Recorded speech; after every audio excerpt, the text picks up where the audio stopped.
going back to that whole conflict between dudes wanting to spread their seed and women wanting to go ahead and consolidate on the best possible option, you end up with this good genes versus good dads kind of dilemma, where a lot of times these ladies are going ahead.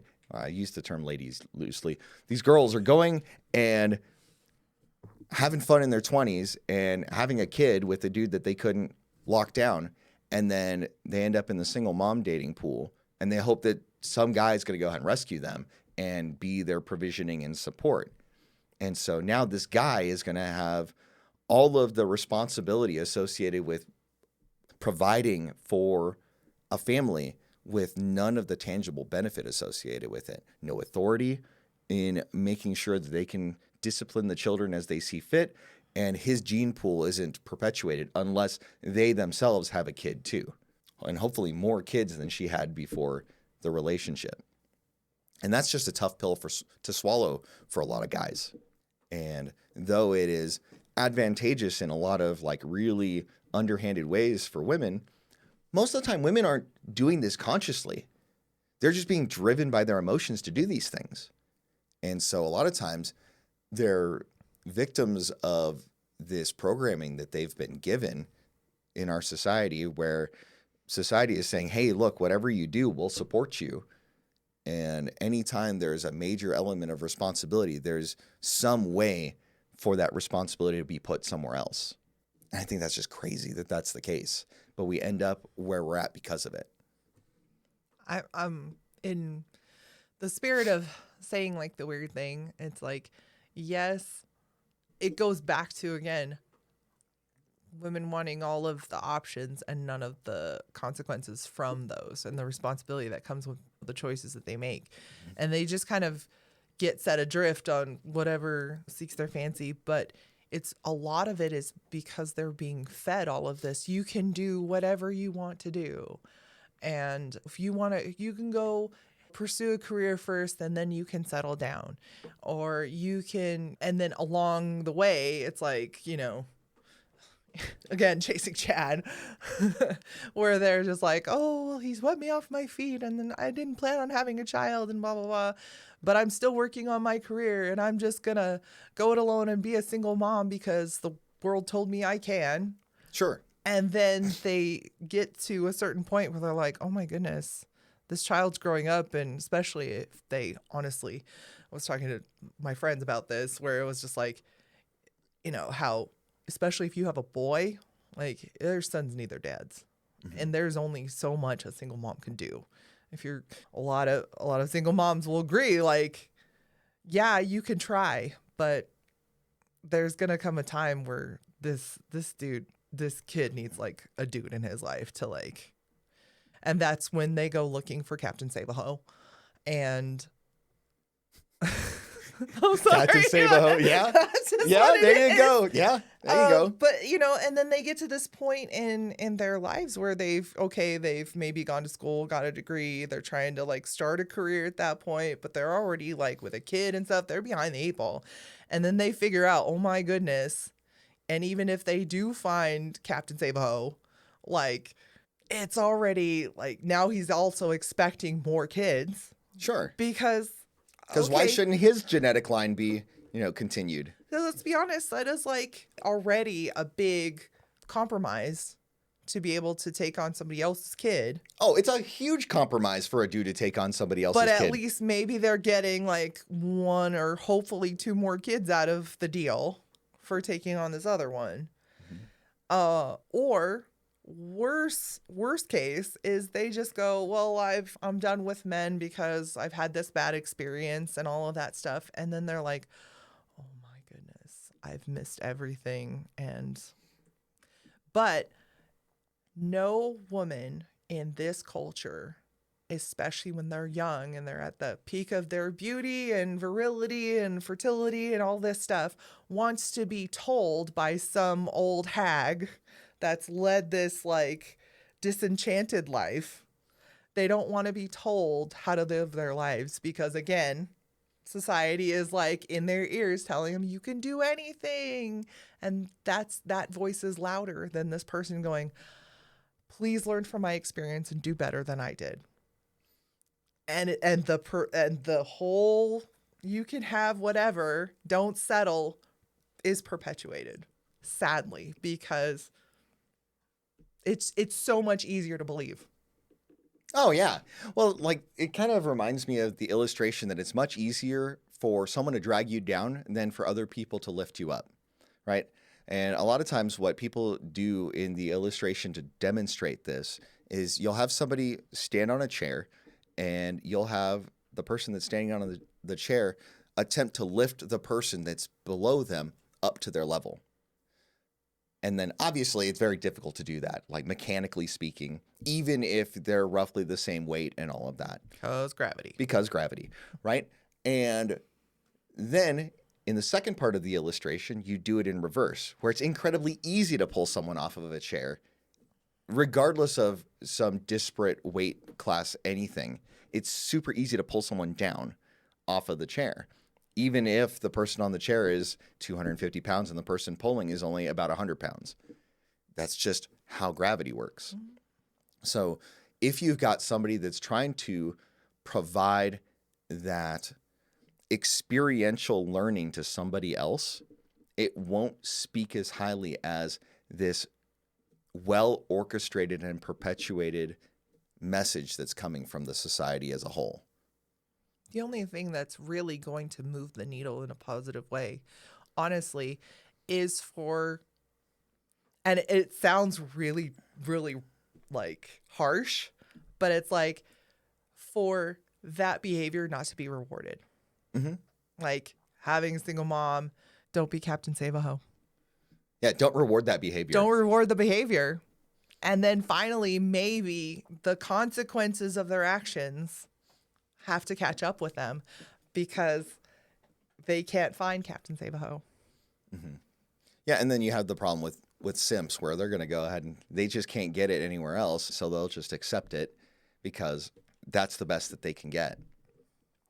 I would just recommend for dudes to just level up and get better so they can qualify for better mates. But again, that's the hard thing to do. Yeah, it's really hard to level up. It takes work. It turns out that the best things in life take work. So the lesson here is choose your hard. Choose your hard. You can't negotiate desire, but you can go ahead and tickle it a little bit. Imagination is generally the best tool to use in your tool belt to stoke that desire in a woman. Men and women are naturally driven to do different things. Dudes want to spread seed, and women want to consolidate on one dude. And one of the modern conventions of doing that is finding the chads and then looking for Captain Save-A-Ho later. Don't be Captain Save-A-Ho. Don't reward that behavior. And that's kind of like the desire dynamic that goes on between men and women. So let's go ahead and talk about buffers and rejection real quick, and then we'll kind of slide into the closing. So buffers are the things that you do as a set of behaviors that keep you from rejection. And this could be rejection in dating. It could be rejection in how you relate to people in different kinds of relationships. There are a lot of things. First one is long distance relationships. Unless you have an existing prior commitment and circumstances of your life change in such a way, most of the time, long distance relationships are a lie, right? It's a way for you to feel like you have some kind of connection. And maybe once a month you get together and you actually do connect. But that keeps you from going out and making connections in the world. It's an oxymoron. Mm-hmm. Long distance and relationship. It's like jumbo shrimp. That's funny. So the next thing is playing friends. If you end up getting a rejection, like she tells you, hey, let's just be friends, and she puts you in the friend zone, the vast majority of the time it is not to your advantage to be in the friend zone because you will very likely never be looked at as a genuine sexual option for that woman. You are much better off going and shooting your shot elsewhere. You also never really be a friend. Right, because your desire for them and for intimacy with them will cloud your judgment in a lot of ways. It's just like situationships. Like, it's only a matter of time. Somebody's going to catch feelings. Sure. But the thing is, like, if you just not entertain that in the first place, you're much better off. It's more of a. As a guy, I'll go ahead and be yeah. really specific. It's really advantageous for the girl to go ahead and have guys just be friends because she can go ahead and get resources and attention and validation from her friends. That's the thing. It's really an indicator for you to exit stage left. Like, get out of there now, because ultimately, especially where like a female is only keeping you there for that. We talked about the adorer and the adored. Yeah. That's all it is. They're Like, keeping that you for the surface adoration. level and that arm's length adoration and attention. Mm-hmm. Yeah. So spending an inordinate amount of time on email, DM, and text, like, it's okay to go ahead and text a bit and a piece, but for the purpose of getting together. Don't spend your entire relationship on text message. Like, relationships are experienced best eye to eye, and other things to other things. But, one step at a time, right? Online dating. Unless you are a top tier dude, online dating is probably just not a great place for you to spend the vast majority of your time. Definitely. It's definitely just like a springboard. Sure. Or it's the illusion of doing something, right? It feels good to generate a profile and to make it look like you're putting yourself out in the world and to swipe right on 100 profiles and not get any matches. You feel like you're doing something. But if you're shouting into the void, you're not actually getting anywhere. Where you're much better off building yourself up and spending that time doing something and making something of yourself so that when you go to social events, you can stoke the interest of those around you and have a much higher opportunity of getting something where you can connect with somebody in a genuine way rather than swiping right and swiping left. Honestly, I really think it was just created for a bunch of like average people to cast a wider net. Sure. That's it. And what's worse, even for like average people and below, is when they just keep it there.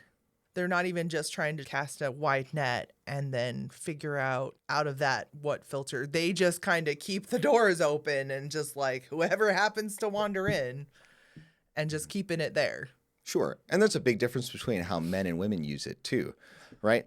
Because like women can go ahead and be on a dating profile and be an average person and just get swiped a bunch of times. And then they get inundated with all of these matches and they're like, I can't even handle this. So it's like the opposite problem for women. See the last. Yeah. episode. See previous podcast on that one. Let's see. Objectification of gender. This is where you kind of like, if you're looking at a girl and you're not willing to shoot your shot because you think that they're a certain way because of how they look, you're keeping yourself back from shooting your shot because you feel like you're not in their league, or you think that they are just a meathead, or you just think that they've been, ran through or whatever just by the way they present themselves. When you do that, you take the opportunity away from yourself to potentially go out, learn a skill, and make a connection. I mean, honestly, the whole putting this one with online dating, again, like the whole red flags thing, like that really is a thing. Mm-hmm. But if you're going to do this kind of thing with the objectification of gender, be an equal opportunity objectifier of gender. Yeah. Dude, I have seen in the last like month so many things where these chicks are saying a lot of out-of-pocket stuff about guys. Like, just a bunch of cake back there. He's got a whole bakery. I'm like, if you had a dude saying that about a woman, you'd go insane. Oh, yeah. You would just be like, oh my all gosh, over the you're place. so creepy. Why are you so, like, why is that okay? But because it's double standard. But man, hey, equal rights, man. I'm okay with both. Like, go for it. Sure. Especially on the internet. Go be creepy on the internet to your heart's content. You really shouldn't do that, but like if one's going to be creepy on the internet, it's good for everybody. It's Sure. good for the goose, man, right? Quick reminder, don't be creepy on the internet. Please The don't be internet creepy on is the internet. forever. Don't do that. See last podcast. Women are detectives, it turns out. But if you're a chick being creepy on the internet, don't get mad when a dude is creepy on the internet. That's all I'm saying. Oh boy. They can't handle that, babe. Let's see. Idealization of gender. If you go ahead and just put all women up on a pedestal, you're going to end up not wanting to make an attempt. Likewise with women, if you think that all dudes are jerks, you're going to go ahead and just not want to put yourself out there, and you can lose out on opportunities that you would have otherwise. Hey, thanks for watching this clip. If you'd like to see more from this podcast, you can go ahead and click here, where the podcast episode is linked in its entirety. If you're new here, you might want to consider subscribing right here. Thanks so much. Make it a great day.